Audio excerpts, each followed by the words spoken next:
10ನೇ ತರಗತಿ ವಿಷಯ ವಿಜ್ಞಾನ ಅಧ್ಯಾಯ 5 ಧಾತುಗಳ ಆವರ್ತನೀಯ ವರ್ಗೀಕರಣ ಭಾಗ 2 ಈ ಅಧ್ಯಾಯಕ್ಕೆ ನಿಮಗೆ ಸ್ವಾಗತ ವಿದ್ಯಾರ್ಥಿಗಳೇ. ಭಾಗ 2ರಲ್ಲಿ ನಾವು ಧಾತುಗಳ ವರ್ಗೀಕರಣದಲ್ಲಿ ಬರುವಂತಹ ಮೆಂಡಲೀವ್ರವರ ಆವರ್ತ ಕೋಷ್ಟಕ, ಮೆಂಡಲೀವ್ರವರ ಆವರ್ತ ಕೋಷ್ಟಕ ನಿಯಮ, ಮೆಂಡಲೀವ್ ರಚಿಸಿದಂತಹ ಆವರ್ತ ಕೋಷ್ಟಕದ ಸಾಧನೆಗಳು ಮತ್ತು ಅವರ ಆವರ್ತ ಕೋಷ್ಟಕದ ಇತಿಮಿತಿಗಳು, ಗೊಂದಲದಿಂದ ಕ್ರಮಬದ್ಧತೆ ಕಡೆಗೆ ಕೊಂಡೊಯ್ದ ಆಧುನಿಕ ಆವರ್ತ ಕೋಷ್ಟಕ, ಮಾಸ್ಲೆ ಅವರ ಆಧುನಿಕ ಆವರ್ತ ಕೋಷ್ಟಕ ನಿಯಮ, ಆವರ್ತ ಕೋಷ್ಟಕದ ಆಧುನಿಕ ಆವರ್ತ ಕೋಷ್ಟಕದ ಲಕ್ಷಣಗಳ ಬಗ್ಗೆ ತಿಳಿಯೋಣ. ವಿದ್ಯಾರ್ಥಿಗಳೇ, ಈಗ ನಾವು ಮೆಂಡಲೀವ್ರವರ ಆವರ್ತ ಕೋಷ್ಟಕದ ಇತಿಮಿತಿಗಳ ಬಗ್ಗೆ ತಿಳಿಯೋಣ. ಮೊದಲನೆಯದಾಗಿ, ಮೆಂಡಲೀವ್ರವರು ತಮ್ಮ ಆವರ್ತ ಕೋಷ್ಟಕದಲ್ಲಿ ಹೈಡ್ರೋಜನ್ಗೆ ಸರಿಯಾದ ಸ್ಥಾನವನ್ನು ನಿಯೋಜಿಸಲು ಸಾಧ್ಯವಾಗಲಿಲ್ಲ. ಮಕ್ಕಳೇ, ಹೈಡ್ರೋಜನ್ನ ಪರಮಾಣು ಸಂಖ್ಯೆ 1 ಆಗಿದ್ದು ಇದರ ಎಲೆಕ್ಟ್ರಾನ್ ವಿನ್ಯಾಸವು ಕ್ಷಾರೀಯ ಲೋಹಗಳನ್ನು ಹೋಲುತ್ತದೆ. ಹೈಡ್ರೋಜನ್ನ ಎಲೆಕ್ಟ್ರಾನ್ ವಿನ್ಯಾಸ 1s1.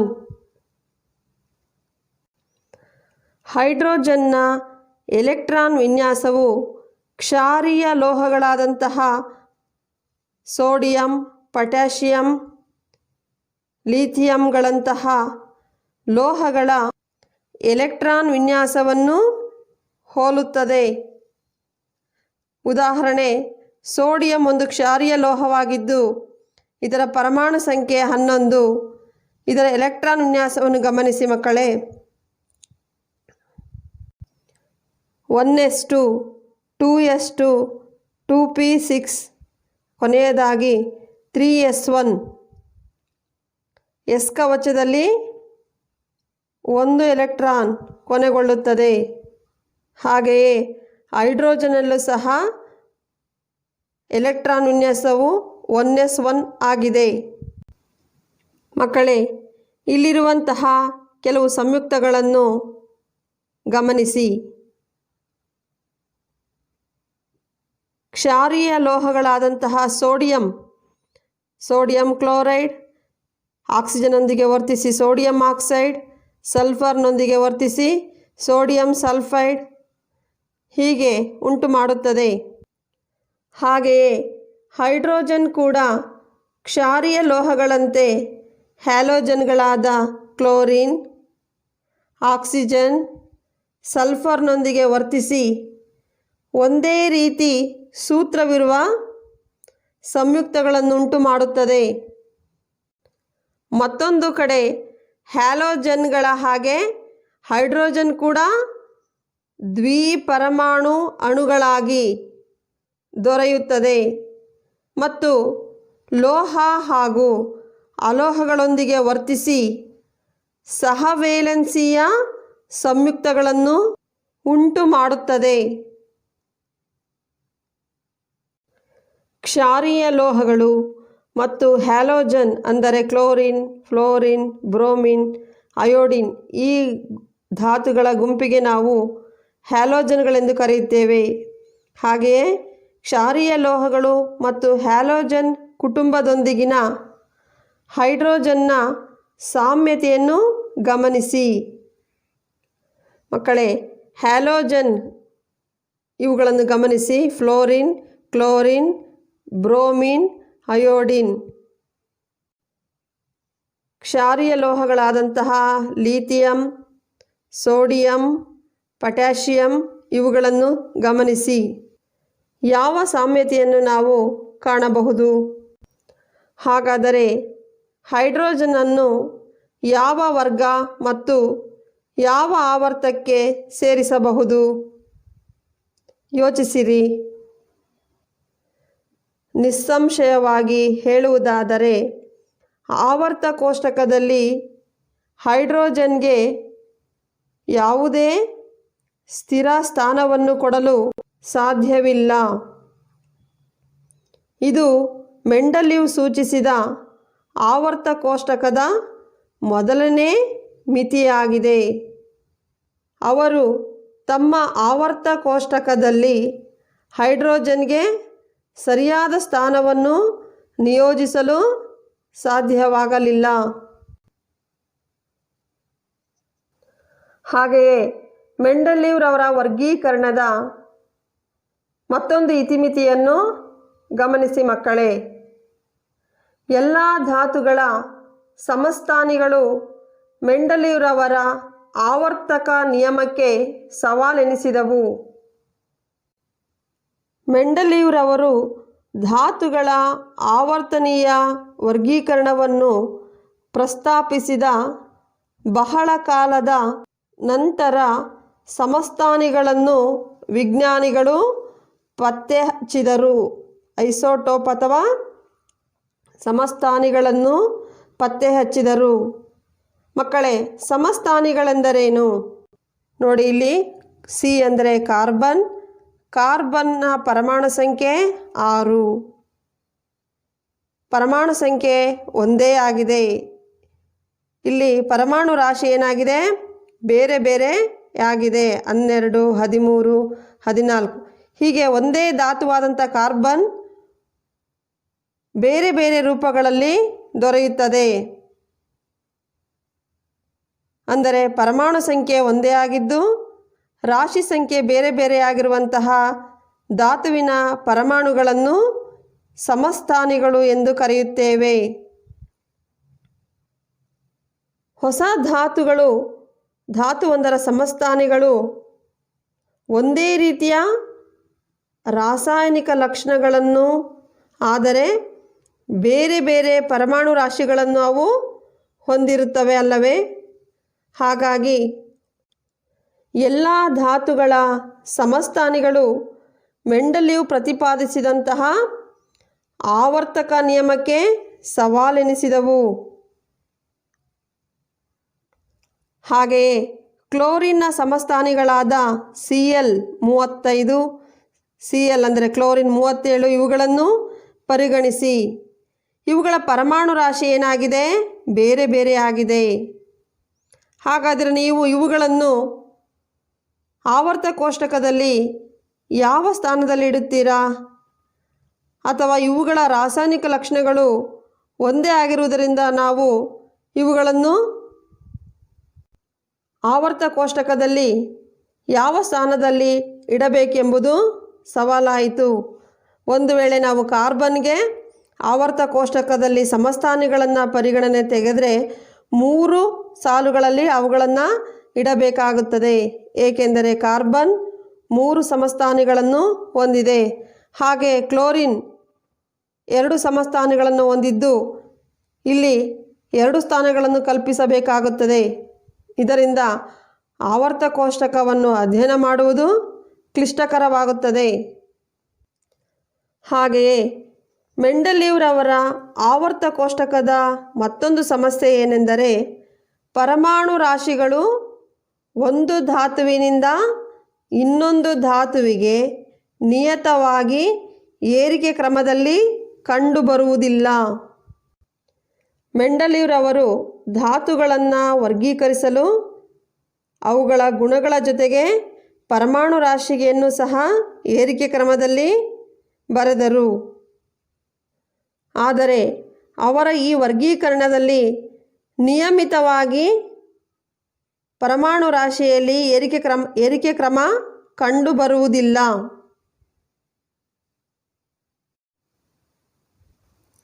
ಆದ್ದರಿಂದ ನಾವು ವಿಶೇಷವಾಗಿ ಭಾರ ಧಾತುಗಳನ್ನು ಪರಿಗಣಿಸುವಾಗ 2 ಧಾತುಗಳ ಮಧ್ಯೆ ಎಷ್ಟು ಧಾತುಗಳನ್ನು ಆವಿಷ್ಕರಿಸಬಹುದಾಗಿದೆ ಎಂದು ಊಹಿಸುವುದು ಸಾಧ್ಯವಾಗುವುದಿಲ್ಲ.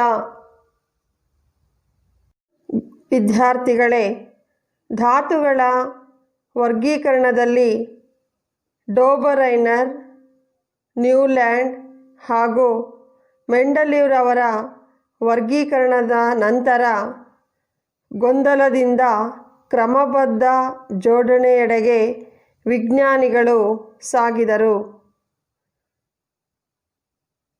ಮೆಂಡಲೀವ್ರವರ ಆವರ್ತ ಕೋಷ್ಟಕದ ನಂತರ ಆಧುನಿಕ ಆವರ್ತ ಕೋಷ್ಟಕವನ್ನು ರಚಿಸಲಾಯಿತು. ಹಾಗಾದರೆ ಮೆಂಡಲೀವ್ರವರ ನಂತರ ಯಾವ ವಿಜ್ಞಾನಿಯು ಧಾತುಗಳ ವರ್ಗೀಕರಣದಲ್ಲಿ ಯಶಸ್ವಿಯಾದರು ಎಂಬುದನ್ನು ನೋಡೋಣ.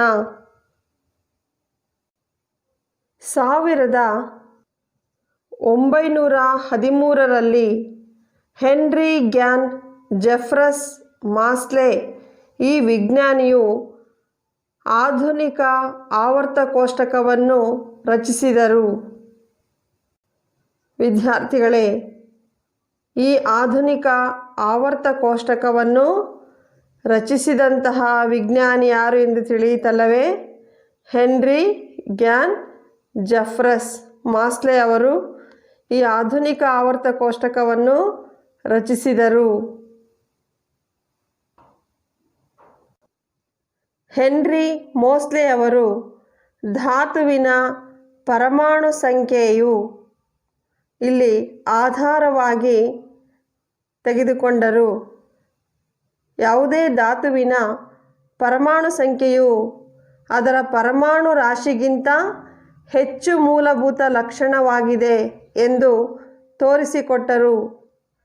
ಅದರಂತೆ ಮೆಂಡಲೀವ್ ಪ್ರತಿಪಾದಿಸಿದ ಆವರ್ತಕ ನಿಯಮವನ್ನು ಮಾರ್ಪಾಡು ಮಾಡಲಾಯಿತು ಮತ್ತು ಆಧುನಿಕ ಆವರ್ತ ಕೋಷ್ಟಕದ ಆಧಾರವಾಗಿ ಧಾತುವಿನ ಪರಮಾಣು ಸಂಖ್ಯೆಯನ್ನು ಅಳವಡಿಸಿಕೊಳ್ಳಲಾಗಿತು.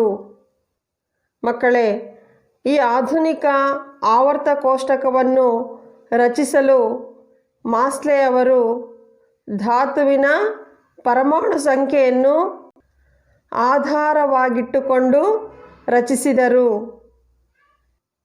ಜೊತೆಗೆ ಧಾತುಗಳ ಗುಣಗಳು ಮತ್ತು ಅವುಗಳ ಪರಮಾಣು ಸಂಖ್ಯೆಯ ಆಧಾರವಾಗಿಟ್ಟುಕೊಂಡು ಧಾತುಗಳನ್ನು ಅವುಗಳ ಪರಮಾಣು ಸಂಖ್ಯೆಯ ಏರಿಕೆ ಕ್ರಮದಲ್ಲಿ ಜೋಡಿಸಿದರು.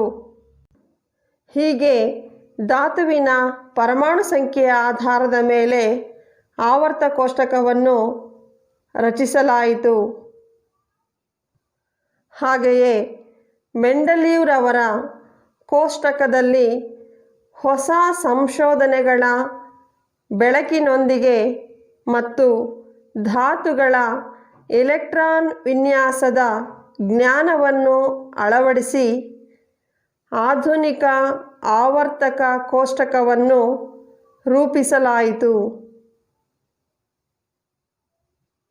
ಅಂದರೆ ಈ ಆಧುನಿಕ ಆವರ್ತ ಕೋಷ್ಟಕವು ಧಾತುವಿನ ಎಲೆಕ್ಟ್ರಾನ್ ವಿನ್ಯಾಸದ ಆಧಾರ ಮೇಲೆಯೂ ರಚಿಸಲಾಯಿತು.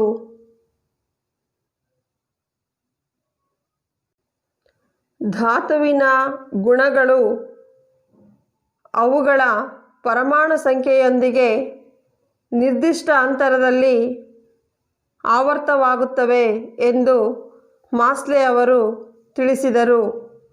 ಮಕ್ಕಳೇ, ಇಲ್ಲಿ ನೀವು ಧಾತುವಿನ ಪರಮಾಣು ಸಂಖ್ಯೆಯ ಏರಿಕೆ ಕ್ರಮವನ್ನು ಗಮನಿಸಬಹುದು. ಉದಾಹರಣೆಗೆ ನೋಡಿ ಮಕ್ಕಳೇ, ಇಲ್ಲಿ ಪೊಟ್ಯಾಷಿಯಂನ ಪರಮಾಣು ಸಂಖ್ಯೆ 19, ಕ್ಯಾಲ್ಶಿಯಂ 20, ಸ್ಕ್ಯಾಂಡಿಯಂ 21, 22, 23, 24, 25 ಹೀಗೆ ಪರಮಾಣು ರಾಶಿಯ ಏರಿಕೆ ಕ್ರಮವನ್ನು ನೀವು ಇಲ್ಲಿ ಗಮನಿಸಬಹುದು. ಹಾಗಾದರೆ ಮಾಸ್ಲೆ ಅವರ ಆಧುನಿಕ ಆವರ್ತಕ ನಿಯಮ ಏನು ಎಂಬುದನ್ನು ನಾವು ತಿಳಿಯೋಣ. ಧಾತುಗಳ ಗುಣಗಳು ಅವುಗಳ ಪರಮಾಣು ಸಂಖ್ಯೆಗಳ ಆವರ್ತನೀಯ ಪುನರಾವರ್ತನೆಗಳು. ಇದು ಆಧುನಿಕ ಆವರ್ತಕ ನಿಯಮವಾಗಿದೆ. ಅಂದರೆ ಮಕ್ಕಳೇ, ಇಲ್ಲಿ ಧಾತುಗಳ ಗುಣಗಳನ್ನು ಪರಿಗಣಿಸಲಾಗಿದೆ. ಹಾಗೆಯೇ ಅವುಗಳ ಏರಿಕೆ ಕ್ರಮದಲ್ಲಿ ನಾವು ಧಾತುಗಳನ್ನು ಜೋಡಿಸಿದಾಗ ನಿರ್ದಿಷ್ಟ ಅಂತರದಲ್ಲಿ ಧಾತುವಿನ ಗುಣಗಳು ಪುನರಾವರ್ತನೆಯಾಗುತ್ತವೆ. ಹಾಗಾದರೆ ಆಧುನಿಕ ಆವರ್ತ ಕೋಷ್ಟಕ ನಿಯಮ ತಿಳಿಸುವುದೇನೆಂದರೆ, ಧಾತುಗಳ ಗುಣಗಳು ಅವುಗಳ ಪರಮಾಣು ಸಂಖ್ಯೆಗಳ ಆವರ್ತನೀಯ ಪುನರಾವರ್ತನೆಗಳು. ಮಕ್ಕಳೇ, ಪರಮಾಣು ಸಂಖ್ಯೆಯು ಧಾತುವಿನ ಪರಮಾಣು ಬೀಜ ಕೇಂದ್ರದಲ್ಲಿರುವ ಪ್ರೋಟಾನ್ಗಳ ಸಂಖ್ಯೆಯನ್ನು ಸೂಚಿಸುತ್ತದೆ. ಧಾತುವಿನ ಬೀಜ ಕೇಂದ್ರದಲ್ಲಿರುವಂತಹ ಧನ ಆವೇಶ ಕಣಗಳುಳ್ಳ ಪ್ರೋಟಾನ್ಗಳ ಸಂಖ್ಯೆಯನ್ನೇ ನಾವು ಪರಮಾಣು ಸಂಖ್ಯೆ ಎಂದು ಕರೆಯುತ್ತೇವೆ. ಈಗಾಗಲೇ ನೀವು ಅದನ್ನು ಹಿಂದಿನ ತರಗತಿಯಲ್ಲಿ ತಿಳಿದಿದ್ದೀರಲ್ಲವೇ ಮಕ್ಕಳೇ? ಈ ಪರಮಾಣು ಸಂಖ್ಯೆಯು ಒಂದು ಧಾತುವಿನಿಂದ ಮುಂದೆ ಮತ್ತೊಂದು ಧಾತುವಿಗೆ ಸಾಗಿದಂತೆ ಹೆಚ್ಚುತ್ತದೆ. ಈಗಾಗಲೇ ತಿಳಿದಂತೆ ಇಲ್ಲಿ ಗಮನಿಸಿ ಮಕ್ಕಳೇ, 21, 22 ಇವೆಲ್ಲ ಪರಮಾಣುವಿನ ಆ ಧಾತುವಿನ ಪರಮಾಣು ಸಂಖ್ಯೆಯನ್ನು ನಾವು ಈ ಸಂಖ್ಯೆಯಲ್ಲಿ ಸೂಚಿಸಿದ್ದೇವೆ. ಇದು ಹೆಚ್ಚುತ್ತಾ ಹೋಗುತ್ತದೆ. ಒಂದು ಧಾತುವಿನಿಂದ ಮತ್ತೊಂದು ಧಾತುವಿಗೆ ಮುಂದೆ ಸಾಗಿದಂತೆ ಪರಮಾಣು ಸಂಖ್ಯೆಯು ಹೆಚ್ಚುತ್ತಾ ಹೋಗಿರುವುದನ್ನು ನಾವು ಗಮನಿಸಬಹುದು.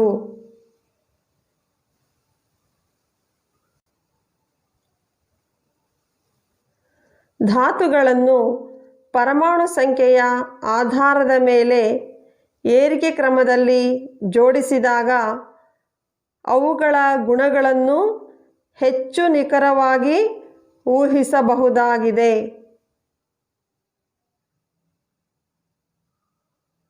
ಆದ್ದರಿಂದ ಆಧುನಿಕ ಆವರ್ತ ಕೋಷ್ಟಕದಲ್ಲಿ ಮಾಸಲೆ ಅವರು ಪರಮಾಣು ಸಂಖ್ಯೆಯನ್ನು ಆಧಾರವಾಗಿಟ್ಟುಕೊಂಡು ಧಾತುಗಳ ವರ್ಗೀಕರಣ ಮಾಡಿದರು.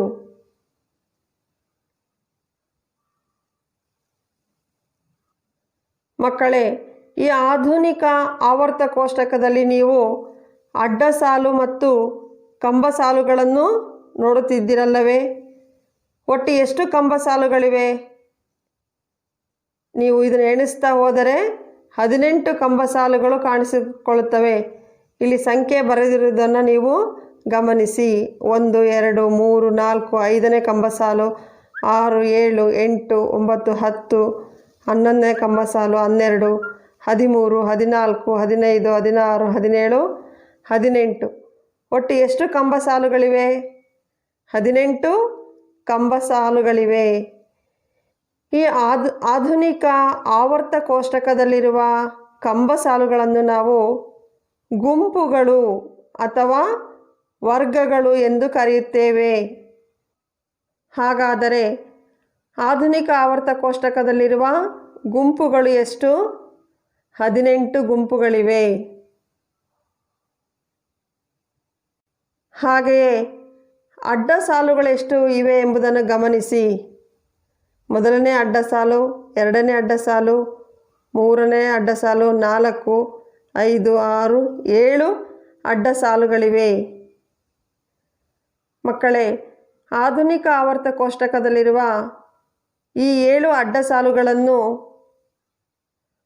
ಆವರ್ತಗಳು ಎನ್ನುತ್ತೇವೆ. ಹಾಗಾದರೆ ಆಧುನಿಕ ಆವರ್ತ ಕೋಷ್ಟಕದಲ್ಲಿ ಇರುವಂತಹ ಆವರ್ತಗಳು ಎಷ್ಟು? 7 ಆವರ್ತಗಳಿವೆ. ಇಲ್ಲಿ ಕೆಳಗಡೆ ಬರೆದಿರುವಂತಹ 2 ಅಡ್ಡ ಸಾಲುಗಳು ಇಲ್ಲಿ ಮುಂದುವರೆದಂತಹ ಧಾತುಗಳಾಗಿವೆ.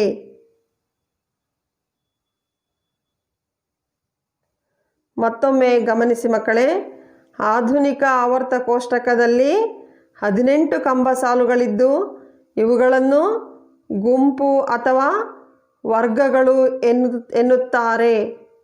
ಹಾಗೆಯೇ ಆಧುನಿಕ ಆವರ್ತ ಕೋಷ್ಟಕದಲ್ಲಿ ಎಷ್ಟು ಅಡ್ಡ ಸಾಲುಗಳಿವೆ? 7 ಅಡ್ಡ ಸಾಲುಗಳಿದ್ದು ಅವುಗಳನ್ನು ಆವರ್ತಗಳು ಎಂದು ಕರೆಯುತ್ತೇವೆ. 18 ಕಂಬ ಸಾಲುಗಳು 7 ಅಡ್ಡ ಸಾಲುಗಳನ್ನು ಹೊಂದಿದೆ. ವಿದ್ಯಾರ್ಥಿಗಳೇ, ನಾವು ಧಾತುಗಳ ವರ್ಗೀಕರಣದಲ್ಲಿ ಪರಮಾಣು ರಾಶಿಗಿಂತ ಡೋಬರೈನರ್, ನ್ಯೂಲ್ಯಾಂಡ್, ಮೆಂಡಲೀವ್ರವರು ಪರಮಾಣು ರಾಶಿಯನ್ನು ಆಧಾರವಾಗಿಟ್ಟುಕೊಂಡು ವರ್ಗೀಕರಿಸಿದರು. ಆದರೆ ಧಾತುಗಳ ವರ್ಗೀಕರಣದಲ್ಲಿ ಪರಮಾಣು ರಾಶಿಗಿಂತ ಪರಮಾಣು ಸಂಖ್ಯೆಯನ್ನು ಆಧಾರವಾಗಿ ಇಟ್ಟುಕೊಳ್ಳುವುದು ಹೆಚ್ಚು ಸೂಕ್ತವೆನಿಸಿದೆ. ಇದಕ್ಕೆ ಕಾರಣವೇನು ಎಂಬುದನ್ನು ಯೋಚಿಸಿದ್ದೀರಾ? ಈಗಾಗಲೇ ನಿಮಗೆ ತಿಳಿದಿರುವಂತೆ ಪರಮಾಣು ರಾಶಿಯ ನಾವು ಆಧಾರವಾಗಿಟ್ಟುಕೊಂಡರೆ ಸಮಸ್ಥಾನಿಗಳ ಸವಾಲು ಎದುರಾಗುತ್ತದೆ. ಕಾರ್ಬನ್ ಧಾತು ಸಮಸ್ಥಾನಿಗಳನ್ನು ಗಮನಿಸಿ. 4 ಸಮಸ್ಥಾನಿಗಳು ಕಾರ್ಬನ್ 11, 12, 13, 14 ಹೀಗೆ ಈ ರೀತಿಯ 4 ಸಮಸ್ಥಾನಿಗಳನ್ನು ಹೊಂದಿದೆ. ಪರಮಾಣು ಸಂಖ್ಯೆ ಒಂದೇ ಆಗಿದ್ದು ರಾಶಿ ಸಂಖ್ಯೆ ಬೇರೆ ಬೇರೆಯಾಗಿರುವಂತಹ ಒಂದೇ ಧಾತುವಿನ ಪರಮಾಣುಗಳಿಗೆ ನಾವು ಸಮಸ್ಥಾನಿಗಳು ಎಂದು ಕರೆಯುತ್ತೇವೆ. ನಾವು ಒಂದು ವೇಳೆ ಧಾತುವಿನ ಪರಮಾಣು ರಾಶಿಯನ್ನು ಧಾತುಗಳ ವರ್ಗೀಕರಣಕ್ಕೆ ಆಧಾರವಾಗಿಟ್ಟುಕೊಂಡರೆ ಕಾರ್ಬನ್ಗೆ ನಾವು 4 ಸ್ಥಾನಗಳಲ್ಲಿ ಇಡಬೇಕಾಗುತ್ತದೆ. ಇದರಿಂದ ಆವರ್ತ ಕೋಷ್ಟಕವು ಹೆಚ್ಚು ದೊಡ್ಡದಾಗಿ ನಮಗೆ ಅಧ್ಯಯನ ಮಾಡಲು ಕಷ್ಟವಾಗುತ್ತದೆ. ಧಾತುಗಳ ವರ್ಗೀಕರಣದಲ್ಲಿ ಪರಮಾಣು ರಾಶಿಗಿಂತ ಹಾಗಾಗಿ ಪರಮಾಣು ಸಂಖ್ಯೆಯನ್ನು ಆಧಾರವಾಗಿಟ್ಟುಕೊಳ್ಳುವುದು ಹೆಚ್ಚು ಸೂಕ್ತವಾಗಿದೆ. ವಿದ್ಯಾರ್ಥಿಗಳೇ, ಡೋಬರೈನರ್ನ ತ್ರಿವಳಿ ನಿಯಮವನ್ನು ನಾವು ರಾಗವಾಗಿ ಹಾಡುವುದರ ಮೂಲಕ ಸುಲಭವಾಗಿ ನೆನಪಿನಲ್ಲಿಟ್ಟುಕೊಳ್ಳೋಣ. ಸದೃಶ ಧಾತುಗಳ ತ್ರಿವಳಿಯಲ್ಲಿ ಮಧ್ಯದ ಧಾತುವಿನ ಪರಮಾಣು ರಾಶಿ ಉಳಿದೆರಡು ಧಾತುಗಳ ಸರಾಸರಿ ಪರಮಾಣು ರಾಶಿಗೆ ಸರಿಸುಮಾರು ಸಮನಾಗಿರುವುದು ಡೋಬರೈನರ್ನ ತ್ರಿವಳಿ ನಿಯಮ.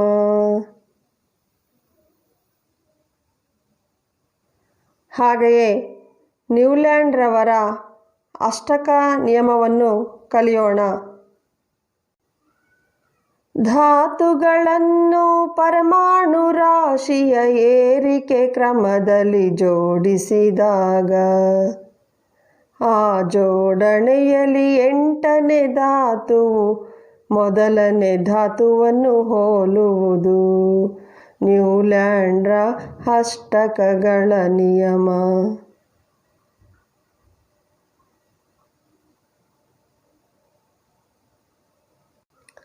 ಹಾಗೆಯೇ ಮೆಂಡಲೀವ್ರವರ ಆವರ್ತ ಕೋಷ್ಟಕ ನಿಯಮವನ್ನು ಕಲಿಯೋಣ. ಧಾತುಗಳ ಗುಣಗಳು ಅವುಗಳ ಪರಮಾಣು ರಾಶಿಯ ಆವರ್ತನೀಯ ಪುನರಾವರ್ತನೆಗಳು. ಧಾತುಗಳ ಗುಣಗಳು ಅವುಗಳ ಪರಮಾಣು ರಾಶಿಯ ಆವರ್ತನೀಯ ಪುನರಾವರ್ತನೆಗಳು. ಮೆಂಡಲೀವ್ರವರ ಆವರ್ತ ಕೋಷ್ಟಕ ನಿಯಮ.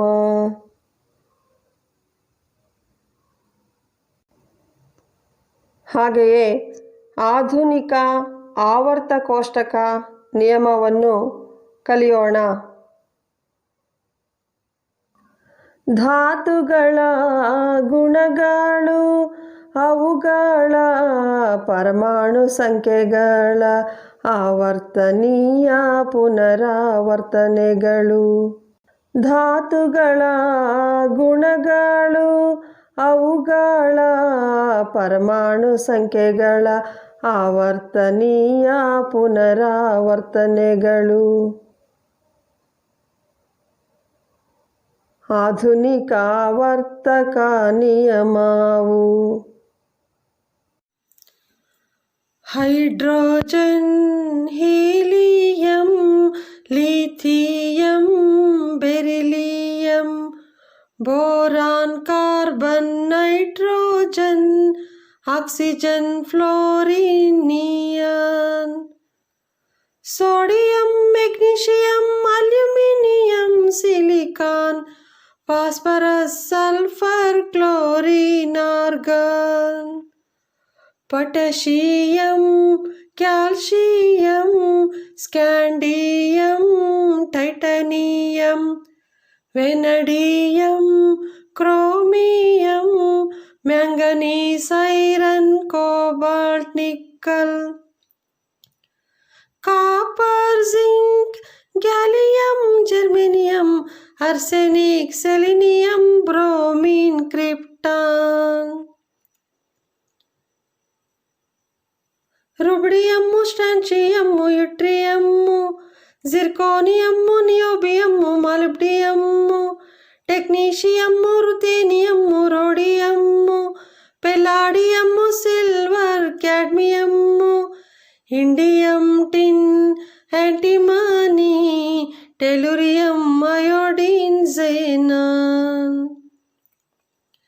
Caesium, barium, lanthanum, hafnium, tantalum, tungsten, rhenium, osmium, iridium, platinum, gold, Mercury, ಥ್ಯಾಲಿಯಂ, lead, bismuth, polonium, astatine, radon, francium, radium, actinium, rutherfordium, dubnium, seaborgium, bohrium, hassium, meitnerium, darmstadtium, roentgenium, copernicium, nihonium, flerovium, moscovium, livermorium, tennessine, oganesson, cerium, praseodymium, neodymium, promethium, samarium, europium, gadolinium, terbium, dysprosium, holmium, erbium, thulium, ytterbium, lutetium, thorium, protactinium, uranium, neptunium, plutonium, americium, curium, berkelium, californium, einsteinium, fermium, mendelevium, nobelium, ಲಾರೆನ್ಸಿಯಂ.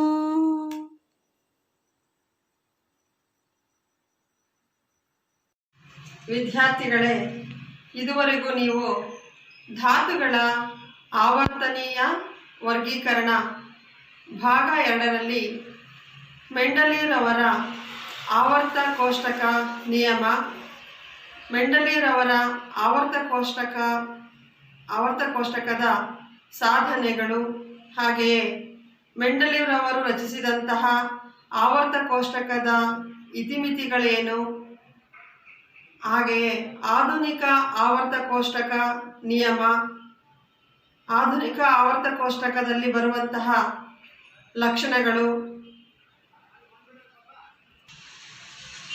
ಹಾಗೆಯೇ ಧಾತುಗಳನ್ನು ವರ್ಗೀಕರಣ ಮಾಡುವುದರಲ್ಲಿ ಪ್ರಯತ್ನಿಸಿದಂತಹ ಡೋಬರೈನರ್ ಅವರ ತ್ರಿವಳಿ ನಿಯಮ, Newland ರವರ ಅಷ್ಟಕ ನಿಯಮ, ಮೆಂಡಲೀರವರ ಆವರ್ತ ಕೋಷ್ಟಕ ನಿಯಮ, ಹಾಗೆಯೇ ಮಾಸ್ಲೆ ಅವರ ಆಧುನಿಕ ಆವರ್ತ ಕೋಷ್ಟಕ ನಿಯಮವನ್ನು ಸಹ ತಿಳಿದುಕೊಂಡೆವು.